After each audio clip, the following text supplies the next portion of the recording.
bëgg du loon gën a facile keroog discours 31 décembre bi mu prononcé wu ne voilà du déposer li nga xam ne moo nekk troisième mandat je sais pas troisième candidature. Il est politique si biir këram mu ngi boy.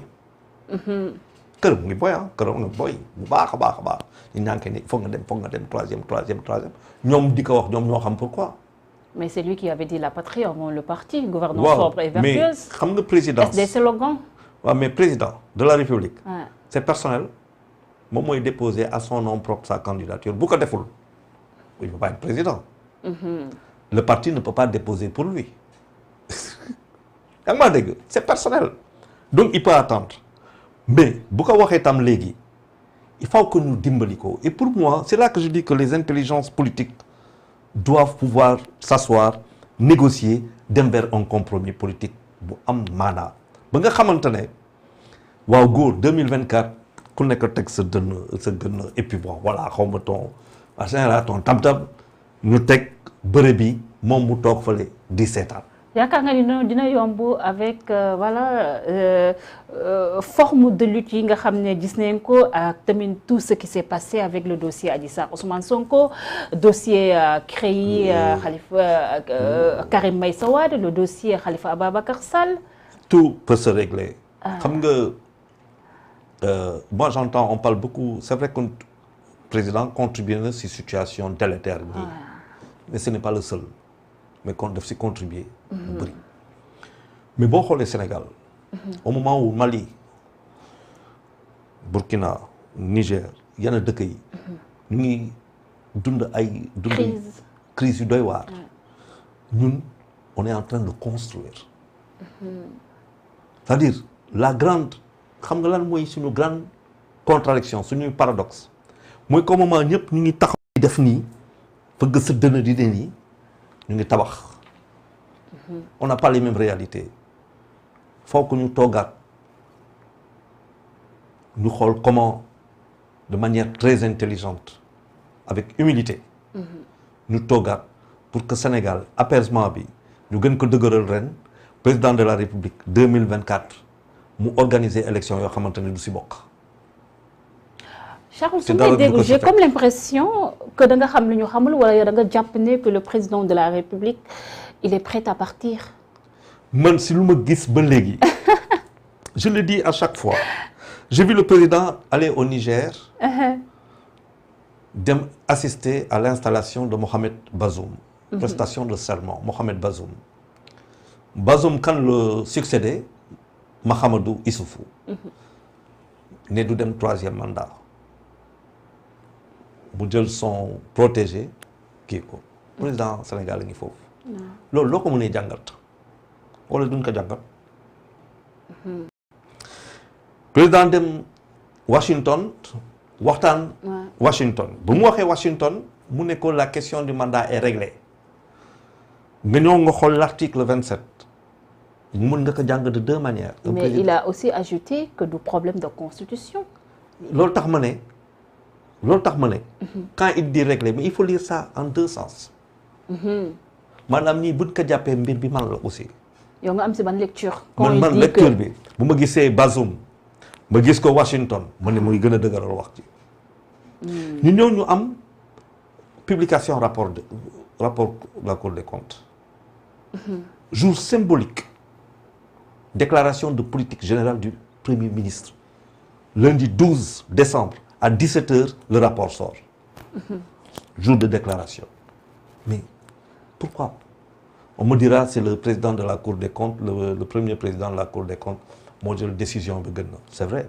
c'est une chambre indépendante qui ne dépend pas du ministre de la Justice on peut continuer comme on veut on peut pousser très loin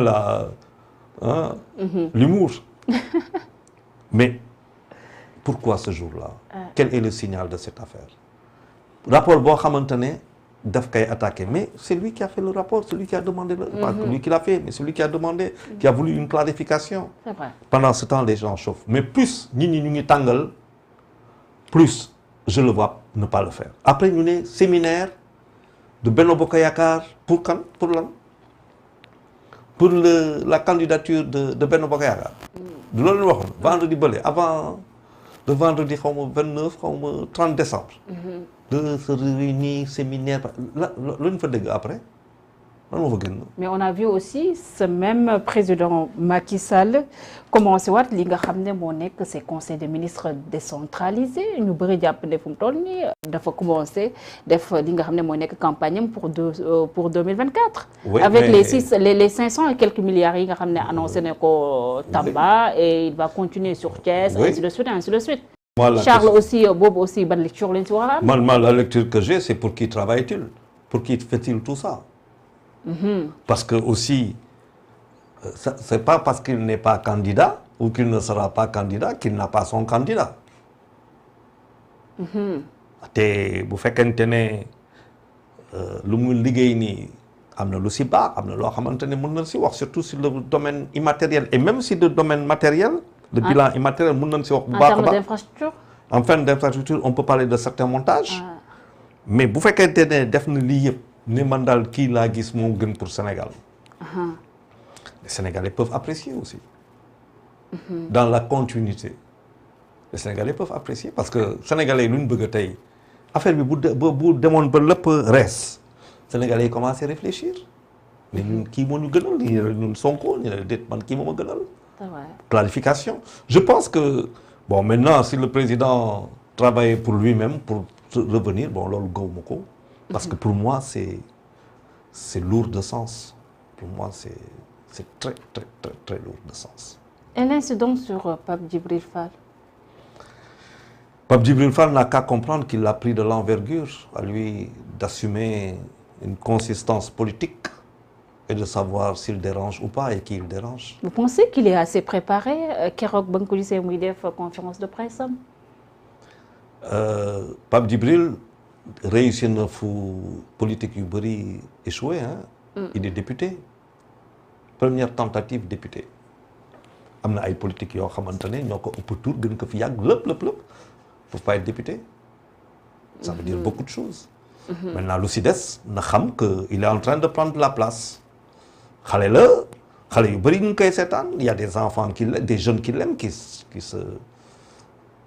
s'identifient à lui. C'est à lui de savoir maintenant caaxaan faaxee na assumer wu. assumer le bopp waaye na xam que politique la nekk te politique. rivalité Pape Djibril Fall Sonko parce que on dirait aussi que ñu bëri dañ ko xaar pour mu ranger wu si côté kii di Ousmane Sonko les gens le prennent voilà le mot est assez lourd pour mën a wax ko pour un traître. Bon Ousmane Sonko c'est ak Pape Djibril la de la war na dox. war na dox parce que Ousmane Sonko dafa réussir lu bëri Ousmane Sonko a réussi na benn adhésion autour de sa personne nit ñi bëgg ko.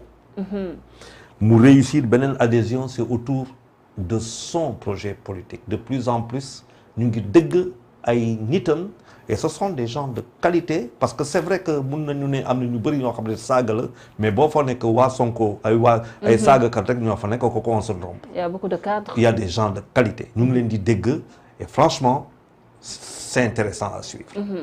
mu am parcours bu mu def. Seule tache d'ombre de Sonko c'est cette parenthèse. cette histoire.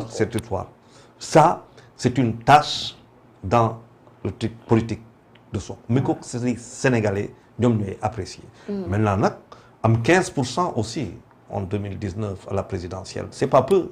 pour une première tentative. c'est pas peu donc ñëw taxaw tey ne comparé ak Ousmane Sonko. Bon, je veux dire que il faut quand même revoir les choses. Par contre, Pape Djibril Fall a le droit d'avoir une aspiration et des ambitions politiques. Waaw, il a le droit. Il peut apprendre tout seul, il peut apprendre derrière quelqu'un, encore que derrière quelqu'un doo jàng dara, surtout politique bi ñuy def tey Sénégal. Surtout. Oui, c'est n'importe quoi. Mais